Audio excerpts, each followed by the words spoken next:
કવિતા મીરા સચદેની 32મી પુણ્યતિથિ નિમિત્તે 31મો સ્મૃતિ સમારોહ તારીખ 21 ફેબ્રુઆરી 2026ના રોજ યોજાઈ ગયો। શ્રી ઉર્મિશ સચદે દ્વારા સ્વાગત પ્રવચન કરવામાં આવ્યું, જ્યારે મંચસ્થ મહાનુભાવો દ્વારા દીપ પ્રાગટ્ય કરવામાં આવ્યું। શ્રી શંકરભાઈ એલ સચદે પૂર્વ ચેરમેન દ્વારા અતિથિ વિશેષશ્રીનું સાલથી સન્માન કરવામાં આવ્યું, જ્યારે Shri Hiren L Sachde managing trustee Shri દ્વારા સમારોહના પ્રમુખશ્રીનું સાલથી સન્માન કરવામાં આવ્યું। પરમ પૂજ્ય શાંતિદાસજી મહારાજ શ્રી તથા માનનીય શ્રી જયંતિભાઈ જોશી સબાબ દ્વારા ઉપસ્થિત સૌ વતી ડૉક્ટર કવિતા મીરા સચદેના તૈલચિત્રને ફૂલહારથી સ્વાગત કરવામાં આવ્યું। પરમ પૂજ્ય શાંતિદાસજી મહારાજ શ્રી દ્વારા ડૉક્ટર કવિતા મીરા સચદેનું સ્કોલરશીપનું વિતરણ કરવામાં આવ્યું।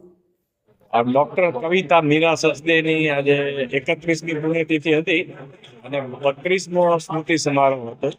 ડોક્ટર કવિતાના આકસ્મિક અવસાન બાદ અમે એ વર્ષથી જ એવોર્ડ આપવાનું શરૂ કરેલું છે અને એની અંદર અમે જે હોમિયોપેથિકમાં અભ્યાસ કરતા કચ્છી યોગ્ય વિદ્યાર્થીઓ હોય એ 4 વિદ્યાર્થીઓ કે first year, second year, third year અને ફોર્થ યર એ ચારેય વિદ્યાર્થીઓ 4 વર્ષના વિદ્યાર્થીઓને સ્કોલરશીપ આપીએ છીએ અને એમાંની 2 સ્કોલરશીપ જે હોય છે એ ટ્રસ્ટ તરફથી હોય છે, જ્યારે એક સ્કોલરશીપ જે હોય છે એ માણેકલાલભાઈ શાહ પરિવાર તરફથી આપવામાં આવે છે અને એક મધુભાઈ જેઠવી પરિવાર તરફથી આપવામાં આવે છે। આ વખતે અમે 5 સ્કોલરશીપ આપી છે।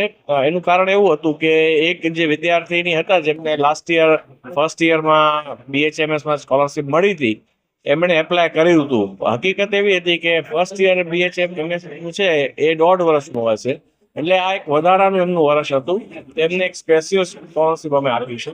આ ઉપરાંત જે લોકો યુનિવર્સિટીમાં હોમિયોપેથિકની અંદર ફર્સ્ટ આવેલા હોય ફાઇનલ યરમાં, એમને અમે એક સ્મૃતિચિહ્ન અર્પણ કરીએ છીએ। તો એ રીતે અમે સ્મૃતિચિહ્ન આણંદ વિદ્યાપીઠમાંથી જે એવોર્ડ વિજેતા હતા એમને મળેલું છે। આ ઉપરાંત કવિતા જે છે એ માતૃછાયા સ્કૂલમાં ભણી હતી, તો માતૃછાયા સ્કૂલમાં 10થમાં જે ફર્સ્ટ આવ્યા હોય એને અમે એવોર્ડ આપેલો છે। તેવી જ રીતનું કવિતા 12th જે છે એ VD હાઈસ્કૂલમાંથી કર્યું હતું, તો VD હાઈસ્કૂલમાં જે પ્રથમ આવેલું હોય છે સાયન્સમાં એમને અમે એવોર્ડ આપેલા હોય છે। આ ઉપરાંત વિવિધ જે છે સંસ્કૃત છે, ગાંધી જીવન ઝાંખી છે, એ તમામ સ્પર્ધાઓ છે એની અંદર જે ફર્સ્ટ આવેલ છે એમને પણ અમે એવોર્ડ આપીએ છીએ। આ ઉપરાંત એક બેન છે જેમણે સ્વયં સુરક્ષામાં મહિલાઓને ટ્રેનિંગ આપેલી છે, એમને એવોર્ડ આપ્યો છે જ્યોતિબેનને। નારણભાઈ જે હોમગાર્ડમાં હતા એમણે 1971ની યુદ્ધ દરમિયાન જે વિશિષ્ટ કામગીરી કરી હતી એમના માટે પણ એમને એવોર્ડ આપ્યો છે। આ ઉપરાંત બીજી પણ અનેક જે નાની નાની સ્પર્ધાઓ હતી એમાં જે પ્રથમ, દ્વિતીય, તૃતીય આવેલા હોય એમને અમે એવોર્ડ આપેલો છે। કોઈ પણ કુટુંબના સભ્યને વિદાય લેવી એ જરૂર એક શોકની બાબત છે, પણ એની યાદને કાયમ રાખવી એ સ્મૃતિ છે। તો કવિતાની યાદ કાયમ રહે એના માટે કરીને જ આ બધા એવોર્ડ ફંક્શનનું આયોજન અમે કરીએ છીએ। એમની ખોટ અમારા કુટુંબને જરૂર પડી છે, પણ એનાથી બીજાને જો લાભ થતો હોય એની સ્મૃતિમાં તો એનો અમને આનંદ પણ છે। અમે જ્યારે સ્કોલરશીપ પ્રથમ વર્ષે શરૂ કરી ત્યારે 2 સ્કોલરશીપથી શરૂઆત કરી હતી, ધીમે ધીમે અત્યારે 4, ક્યારેક 5, ક્યારેક એવું થાય કે વધારે અમારી પાસે એપ્લિકેશન આવી હોય અને જો ખરેખર એ લોકો જરૂરિયાતવાળા અને યોગ્ય વિદ્યાર્થીઓ હોય તો એવું નથી કે 4ને જ આપીએ છીએ। તો અત્યાર સુધી ઘણી બધી અમે સ્કોલરશીપો આપી છે। એ જ રીતનું જુદી જુદી યુનિવર્સિટીમાંથી જ્યારે પણ નામ આવે છે જેમના BHMSમાં અભ્યાસ કરતા, તો એ પણ અમે ઘણા બધા એવોર્ડ આપ્યા છે। તો એકચ્યુઅલી ચોક્કસ સંખ્યા તો એની ન કહી શકું, પણ આપ સમજી શકો છો કે 31 વર્ષ અને 2 થી 3 એવરેજ એવોર્ડ કે સ્કોલરશીપ ગણો તો એ રીતની સંખ્યા થઈ શકે। કુમારી કવિતા મીરા સચદેની 32મી પુણ્યતિથિએ આજે અહીંયા લોહાણા વિદ્યાર્થી ભવનમાં એવોર્ડ્સ અને સ્કોલરશીપ વિતરણનો સમારોહ રાખવામાં આવેલ।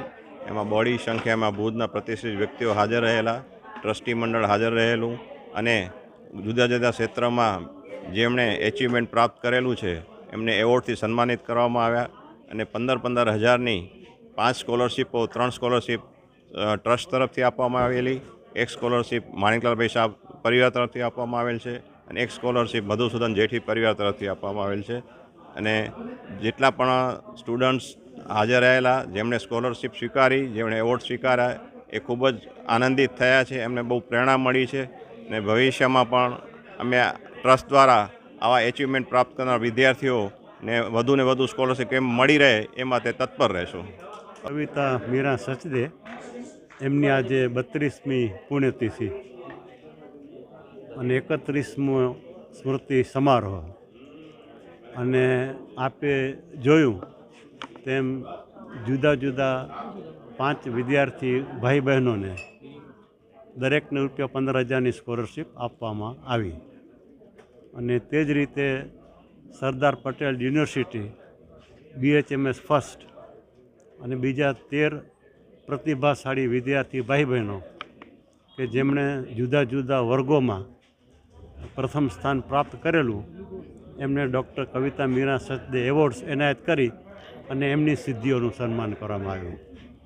અને આપણે જોયું કે સ્કોલરશિપ પ્રાપ્ત વિદ્યાર્થી ભાઈ બહેનો અને એવોર્ડ પ્રાપ્ત વિદ્યાર્થી ભાઈ બહેનોના ચહેરામાં જે ખુશી હતી એને કારણે અમને એમ લાગે કે દર વર્ષે સ્કોલરશિપ વધારતા જઈએ, દર વખતે એવોર્ડ પણ વધારતા જઈએ. આપ સૌ પણ હંમેશા જે રીતે તમને સાથ સહકાર આપો છો, પ્રિન્ટ અને ઇલેક્ટ્રોનિક મીડિયા, તો તમારો સૌનો પણ ખૂબ ખૂબ આભાર માનું છું. Thank you. નમસ્કાર, મારું નામ સોનલ રામભાઈ ગઢવી છે અને આજે કવિતાબેન સચદેની 32મી પુણ્યતિથિ માટે અમે બધા અહીંયા આવ્યા હતા અને આજે અમારો સન્માન સમારોહ હતો. હું રાજ્ય કક્ષાએ શીઘ્ર વક્તૃત્વમાં પ્રથમ આવી હતી અને તેના માટે આજે અમારું સન્માન રાખ્યો હતો. મારા સાથે સાથે ઘણા બધા મિત્રો અને વડીલોનો બી સન્માન હતો. અહીંયા આવીને મને બહુ હર્ષનો વિષય લાગ્યો અને અહીંયા જે અમને સન્માન આપે છે તે અમારા માટે બહુ મોટી વાત છે અને અમને પ્રોત્સાહન આપે છે. આવા કાર્યક્રમ હંમેશા ચાલતા રહે છે અને આ 32મો જે કાર્યક્રમ છે એ બહુ સફળતાનો વિષય છે, તો બહુ હર્ષનો વિષય છે અમારા માટે. આવી તાજી અને વિશ્વસનીય ખબર માટે આજે જ અમારી ચેનલને સબસ્ક્રાઇબ કરો. Editor Tejas Varma, JNT news Bhuj.